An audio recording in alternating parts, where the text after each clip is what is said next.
भगवान की जय। प्यारे कृष्ण कन्हैया लाल की जय। श्री योग वशिष्ठ महारामायण स्थिति प्रकरण चल रहा है और आज है 34वां सर्ग। वशिष्ठ जी बोले, हे राम जी, जब दाम ब्याल कट युद्ध करते करते भाग गए तब शंबर के नगर की जो अवस्था हुई सो सुनो। पहाड़ के समान नगर में जब शंबर की जितनी सेना थी वह सब नष्ट हो गई। तब देवता जीत कर अपने अपने स्थानों में जा बैठे और शंबर भी क्षोभ को पाके बैठ रहा। जब कुछ वर्ष व्यतीत हुए तब देवताओं के मारने के निमित्त शंबर फिर युक्ति विचारने लगा कि दामादिक जो माया से रचे थे सो मूर्ख और बलवान थे, परंतु मिथ्या अहंकार का बीज अज्ञान उनको था। इससे उनको मिथ्या अहंकार आन फुरा, जिससे वे नष्ट हुए और भागे।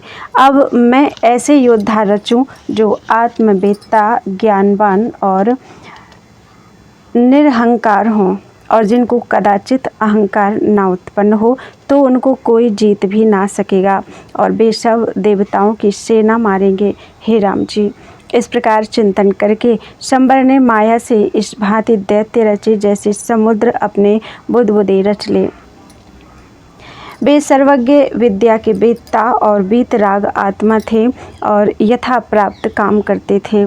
उनको आत्मभाव का निश्चय था और आत्म रूप उत्तम पुरुष उपजे। भीम, भास और दट उनके नाम थे।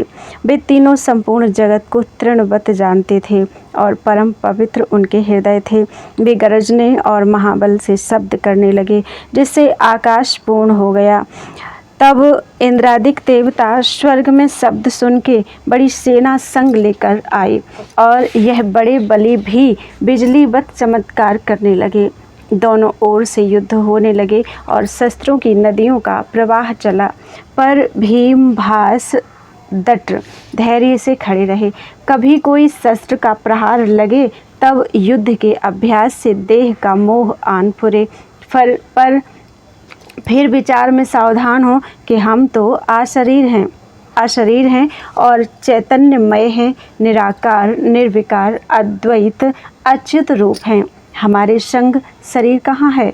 जब जब मोह आवे तब तब ऐसे विचार करें और जरा मरण उनको कुछ न भासे। वे निर्भय होकर वासना जाल से मुक्त हुए शत्रु को मारते और युद्ध करते थे और हेयोपादेय से रहित समदृष्टि हो युद्ध कार्य को करते रहे।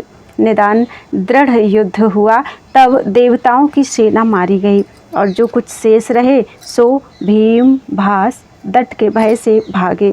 जैसे जल पर्वत से उतरता है और तीक्ष्ण वेग से चलता है, तैसे ही देवता तीक्ष्ण वेग से भागे और क्षीर समुद्र में भगवान विष्णु की शरण में गए। उनको देख के विष्णु भगवान ने कहा कि तुम यहाँ ठहरो, मैं उनको युद्ध करके मार के आता हूँ। ऐसा कहकर विष्णु भगवान सुदर्शन चक्र लेकर शंबर की ओर आए। उनका और शंबर का बड़ा युद्ध हुआ, मानो अकाल प्रलय आया है। बड़े बड़े पर्वत उछलने लगे और युद्ध होने लगा। तब शंबर भागा और महाप्रकाश रूप सुदर्शन चक्र से विष्णु जी ने उनको मार लिया। शंबर शरीर को त्याग के विष्णुपुरी को प्राप्त हुआ और विष्णु भगवान ने भीम, भास, दट के अंतःपुर्यष्टक में प्रवेश किया और उनकी चित्तकला जो प्राण से मिश्रित थी उसको अस्त किया।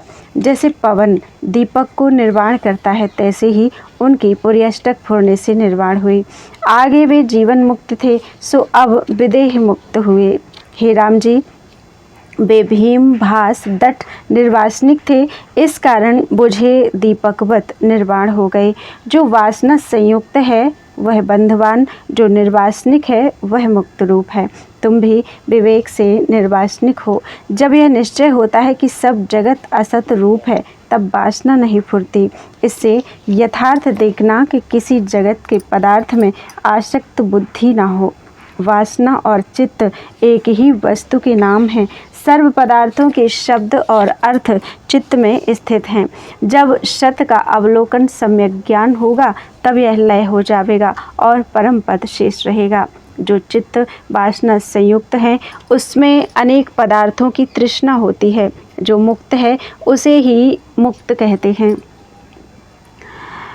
और नाना प्रकार के घटपटादिक आकार चित्त के फुरने से अनेकता को प्राप्त होते हैं।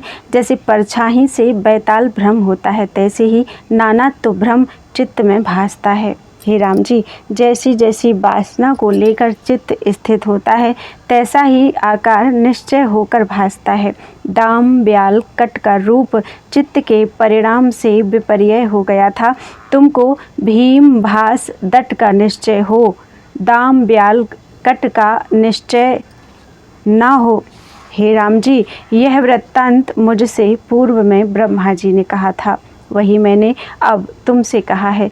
इस संसार में कोई बिरला सुखी है, दुख दशा में अनेक हैं। जब तुम इस संसार की भावना त्यागोगे, तब देहादिक में बंधवान ना होगे और व्यवहार में भी आत्मसत्ता नहीं होगी। इति श्री योग वासिष्ठे स्थिति प्रकरणे दाम ब्याल कटोपाख्यान समाप्ति वर्णनम चतुस्त्रिंशत्तमः सर्गः। बोलो वृंदावन बिहारी लाल की जय।